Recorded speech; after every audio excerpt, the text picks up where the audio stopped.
When something goes wrong at 9 in the morning, your moon sign decides how you're carrying it by noon. Not your sun. The moon runs your reactions, the first flare of feeling, what you do with it, and what finally settles you. It's why two people can share a birthday and walk off the same bad day in opposite directions. This is the deep read on your moon, what it governs, and how to read yours without memorizing 12 descriptions. This is the Birth Chart Lab, where you learn to do your own readings, one placement at a time. 3 stops today, the territory your moon covers, where to find yours, and a shortcut that reads all 12 moon signs through 4 families. Start with the territory. Your moon covers everything that happens before you choose. The jolt when a text lands wrong. The mood that follows you out of a meeting. The thing you reach for at 10 at night when the day finally lets go of you. Astrologers call this the emotional body, your instincts, your needs, your default way of being comforted. Your sun, you grow into over a lifetime. Your moon was already running things when you were 2 years old, and under enough stress, it still takes over. And here's the piece most sign write-ups miss. The moon isn't the mood itself. It's the need underneath the mood. Every moon sign gets sad, gets angry, gets anxious. What differs is what the feeling asks for. One moon needs to talk it out right away. Another needs the door closed and no questions until morning. Offer the wrong shape of comfort and you make it worse. So this placement names what you need, not just what you feel. Finding yours takes a minute. Feed the same 3 facts from the Step 1 video, birth date, time, and place, into any chart calculator, and read the sign next to the crescent glyph. Birth time matters more here than it does for your sun. The moon can flip signs partway through a day, the speed gap from the sun versus moon video. Now the reading itself. You don't need 12 memorized personalities. The 12 signs sort into 4 elements, and for the moon, the element does most of the work. Fire processes by acting. Earth goes through the body and the practical world. Air thinks and talks its way through.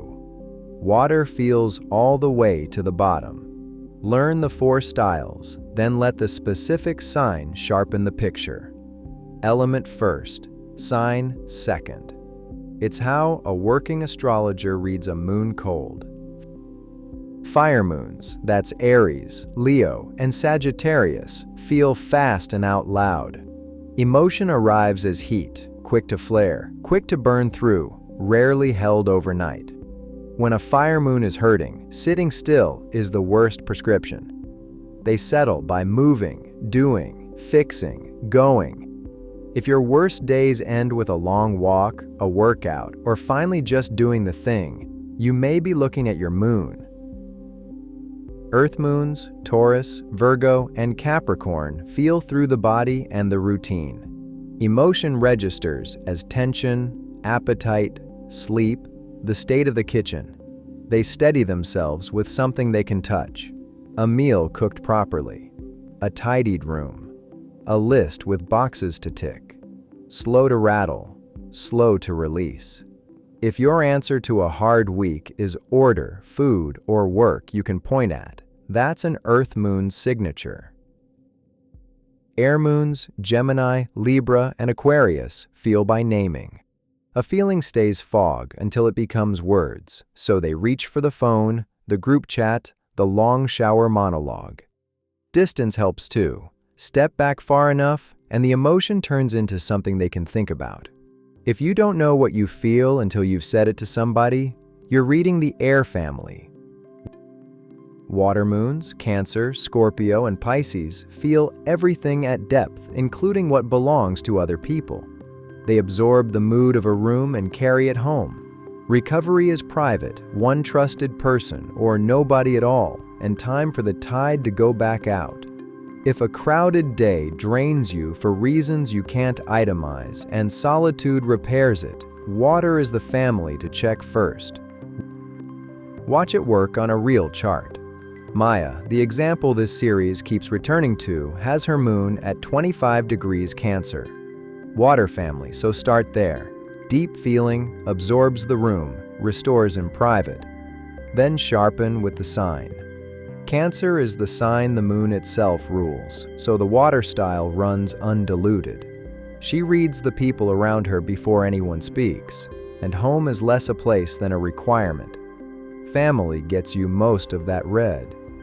The sign supplies the rest. So test it tonight. Find your moon's element, then hold it against your last rough week. Where did you go to put yourself back together? Motion, order, words, or depth? If the family fits, you've just read a placement the way a professional does, pattern first, detail second. If it doesn't quite fit, keep the sign anyway. The moon's house and its aspects, tools you already have, explain most of the exceptions. If one of those 4 families just explains somebody you live with, tap the like button. It tells YouTube to put this in front of the next person trying to decode their own reactions. One boundary before you run with this. Your moon describes how you feel, and it earns its keep there. It doesn't script your day, and it isn't a verdict on what you'll do once a feeling arrives. Use it the way you'd use a mirror to see yourself more clearly. And when a real decision is on the table, let it inform your thinking, not replace the advice that decision deserves.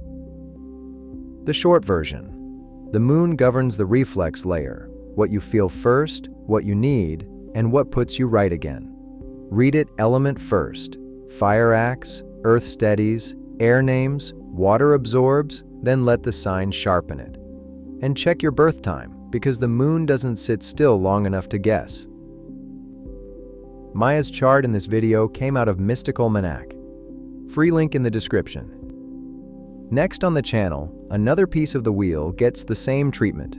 Full territory, a real chart, and something you can check against your own life tonight. Subscribe so it reaches you. Thanks for watching. See you in the next one.